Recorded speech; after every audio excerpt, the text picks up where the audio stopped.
YSR Congress party ఏమో అభ్యర్థులు announcement చేసేస్తుంది. తెలుగుదేశం పార్టీ జనసేన ఏమో ఇంకా కూర్చున్నారు, ఇంకా బీజేపీతో కూడా తేలాక ఇంకో 2-3 రోజుల్లో అని చెప్తా ఉన్నారు.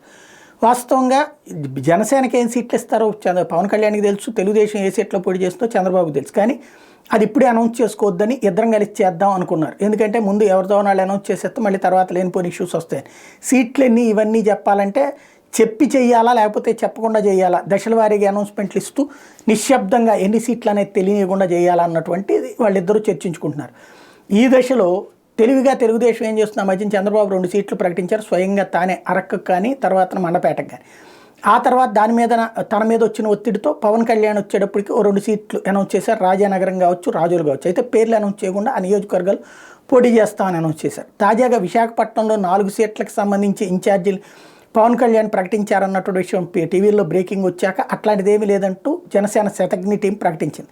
మరి దానికి కౌంటర్ అనుకున్నారో ఏమో తెలియదు. తాజాగా ఏదైతే నూజివీడు నియోజకవర్గానికి ఇన్ఛార్జిగా